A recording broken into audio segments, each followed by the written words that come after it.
Official గా మీ అందరితో officials తో ఏర్పాటు చేసుకోవడం జరిగింది.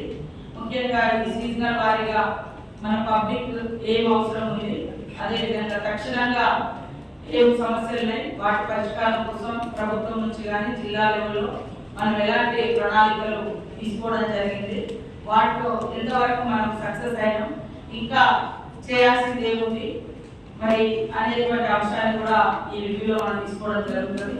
అదే కాకుండా ఇప్పుడు సీజనల్ వారికి చూసినప్పుడు హెల్త్ కానీ ఎడ్యుకేషన్ ఇన్స్టిట్యూషన్స్ కూడా స్టార్ట్ అయ్యాయి కాబట్టి హాస్టల్స్, స్కూల్స్, తర్వాత అగ్రికల్చర్, తర్వాత భూభారతి, హౌసింగ్, ఇలా మరి అదేవిధంగా మా డిపార్ట్మెంట్ నా తరఫున పంచాయతీరాజ్, ఉమెన్ అండ్ చైల్డ్ మా డిపార్ట్మెంట్ అఫీషియల్స్ స్టేట్ నుంచి కూడా రమ్మని చెప్పడం జరిగింది. వారు కూడా ఆ తర్వాత ఇందులో పార్టిసిపేట్ చేస్తారు.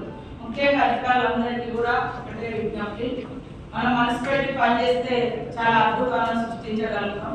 రొటీన్ గా పనిచేస్తే పబ్లిక్ లో అంటే మనం అనుకున్న మార్పు రాదు, సేమ్ టైంలో మనకు కూడా సాటిస్ఫాక్షన్ అనేది ఉండదు. కాబట్టి ఒక మానవతా దృక్పథంతో మనసు పెట్టి ఏ పనైనా కూడా చేస్తే ప్రతిదానికి పైనుంచి ఆర్డరే ఉండాలి లేదా ఫండ్సే రావాలి అనేది కాకుండా కొంత చిన్న చిన్నవి కూడా కొత్త వెలుగునిచ్చేటువంటి అనేక అంశాలు కూడా ఉంటాయి. సో ఎక్కడికక్కడ అధికారులు కూడా గవర్నమెంట్ ఇచ్చే ప్రోగ్రామ్సే కాకుండా పర్సనల్ గా కూడా మనం ఆ ప్లేస్ లో వర్క్ చేస్తున్నప్పుడు అక్కడ అబ్జర్వ్ చేసినటువంటి అంశాలను బట్టి కొంత కొత్తదనాన్ని కూడా మనం సృష్టించగలుగుతాం. సో అట్లా మీ అందరి సహకారంతో ఈ జిల్లాకు ఒక మంచి పేరు వచ్చే విధంగా ప్రజలకు కూడా బాగా ఉపయోగపడేటువంటి పనులు, అదేవిధంగా వీక్లీ వన్స్ లేదా ట్వైస్ అట్లా ఖచ్చితంగా ఫీల్డ్ విజిట్స్ కూడా పెంచుకోవడం మంచిది. ఎందుకంటే ఆఫీసులలో కూర్చొని మనం వచ్చే ఇన్ఫర్మేషన్ మీద డిపెండ్ అయ్యి నిర్ణయాలు తీసుకోకుండా ఫీల్డ్ విజిట్ చేయడం మూలంగా చాలా అంశాలు మనకు తెలుస్తాయి, పరిష్కారాలు కూడా వెలువెంటనే మనం చేయగలుగుతాం. కాబట్టి సమస్య కూడా జటిలం కాకముందే ఆ సమస్య జటిలమై మీ మీద పేపర్లలో, టీవీలో వచ్చి ఆ తర్వాత పై అధికారులతో చీవాట్లు తిని లేదా ఒక రకమైనటువంటి హేయ భావం పబ్లిక్ లో వచ్చిన తర్వాత మేము బాధపడే కంటే సమస్య మనకు ఒక తెలుసు, సమస్య ఎక్కడ ఉంటుందో అక్కడ పరిష్కారం కూడా ఖచ్చితంగా ఉంటుంది. కాకపోతే మన దృష్టిలోకి రాకుండా పోతే చాలా పెద్దగా అవుతుంది. ఊరంతా తిరిగి వచ్చిన తర్వాత మనం మేలుకుంటే బాగుండదు. కాబట్టి అధికారులు కూడా వెంటనే ప్రతి సమస్య మీద స్పందించడం, అది ఏ రూపంలో మనకు తెలిసిన దాన్ని స్మాల్ అంటే చిన్నగా ఉన్నప్పుడే కట్టడి చేయడం అనేది చాలా important. Prevention is the better than cure అని ఏదైతే మనం ఒక హెల్త్ విషయంలో ఒక గొప్ప నియమ నిబంధనలు పాటిస్తామో ప్రతి దగ్గర ప్రివెన్షన్ ఇస్ బెటర్ దెన్ ఆ ఇష్యూ రైజ్ కాకముందే అది పబ్లిక్ లోకి వచ్చి మన వ్యక్తిత్వం దెబ్బతినకముందే. నేను అందరికి ఎక్కడికి వెళ్ళినా ఒకటే చెప్తా, మనసు పెట్టి పనిచేయండి.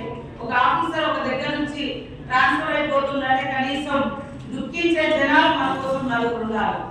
అది ఎట్లా వస్తుంది, బాధపడేది ఎట్లా వస్తుంది, మనం ఆ ఫీల్డ్ లో ఆ ఊళ్ళో మనదంటూ ఒక ముద్ర, మనం చేసే ఒక ప్రోగ్రెస్ యాక్టివిటీస్ తోటి మన మీద అంత ప్రేమ పెడుతుంది. చాలా మంది అధికారులకు పబ్లిక్ రిలేషన్ లేక ఎవరు వస్తారో ఎవరు పోతున్నారో అనుకుంటారు. కాబట్టి ఈరోజు మన ఇళ్ళలో పిల్లలు హ్యాపీగా మన కుటుంబం ఉండాలంటే బయట కూడా మనం పనిచేసే ప్రదేశాలలో ఆ పిల్లలు, ఆ కుటుంబం, ఆ జనాలు కూడా మనం ఇచ్చేటువంటి యాక్టివిటీస్ తోటి మన ప్రోగ్రామ్ తోటి సంక్షేమంతో వాళ్ళు హ్యాపీగా ఉండాలి. కాబట్టి నా పొద్దున 10 గంటలకు వచ్చినమా, సాయంత్రం 5 గంటలకు వెళ్ళినమా అనేది చూసుకుంటే పుట్టుకకు గిట్టుకకు మధ్య మీరు డ్యూటీలో చేరిన తర్వాత రిటైర్మెంట్ అయ్యేంత వరకు ఏం సాధించినాం, మనదంటే ఏముంది ఇక్కడ అని వెనుక చూసుకుంటే ఏం కనపడదు. కాబట్టి ఖచ్చితంగా మనం అంటూ ఏంటో కేవలం డ్యూటీ లాగానే కాకుండా మనసు పెట్టి పనిచేయండి. మార్పుకు నాంది పలుకుదాం.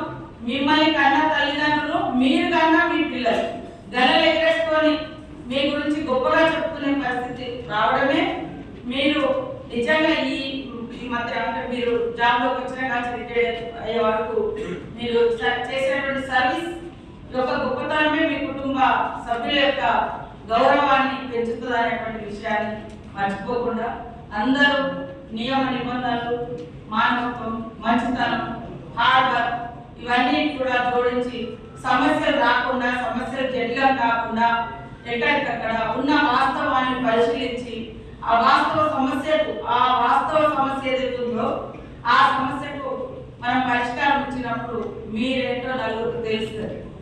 కాబట్టి ఆ రకంగా మీరందరూ కూడా పనిచేసి ఈ జిల్లా ఇన్ఛార్జ్ మినిస్టర్ గా నాకు కానీ ఇక్కడ ఉన్న వేదిక మీద మరి పెద్దలు కానీ ఎమ్మెల్యేలు కానీ అధికారులు కానీ అందరూ all one team one family. ఇక్కడ ఒక డిస్ట్రిక్ట్ ఆఫీసర్స్ అంటే మీకు ఏ బాధ వచ్చినా మేము ఉంటాం. మాకు కావాల్సినటువంటి వర్క్ ఏదైతే పబ్లిక్ కోసం మనం చేస్తున్నామో సంక్షేమ కార్యక్రమాలు అది పబ్లిక్ కావాలి. మనమందరం అంటే ప్రభుత్వానికి ఒక బ్రిడ్జ్ లాగా పబ్లిక్ అవతల ఉన్నారు, ప్రభుత్వం ఎన్నికలు. ఈ ప్రభుత్వ కార్యక్రమాలన్నీ కూడా గ్రౌండ్ లెవెల్ తీసుకెళ్ళి మరి మీరు వాటిని ఇంప్లిమెంటేషన్ చేసే చోదక శక్తులు అంటారు.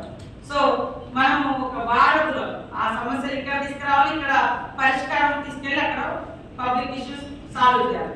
సో ప్రభుత్వానికి ప్రజలకు మధ్య మీరు ఒక వారధులుగా పనిచేసి ఖచ్చితంగా ఈ జిల్లాను సమున్నతంగా అభివృద్ధి పదంలో అందరం కలిసి ఒక టీం లాగా, ఒక ఫ్యామిలీ లాగా, మరి పబ్లిక్ కూడా మనం అందరం అడాప్టివ్ ఫ్యామిలీస్, ఆల్ ఫ్యామిలీస్ మనం హెడ్స్ గా వ్యవహరించి మరి వాళ్ళ సమస్యల పరిష్కారం కోసం కృషి చేద్దామని మీ అందరి సహకారం తప్పకుండా మాకు మన ప్రభుత్వానికి ఉంటుందని భావిస్తూ ఆశిస్తూ మరి ఈరోజు ఇంత తక్కువ టైం చెప్పినా మీరందరూ ఈ సమావేశానికి హాజరైనందుకు మీ అందరికీ పేరు పేరున కృతజ్ఞతలు, ధన్యవాదాలు.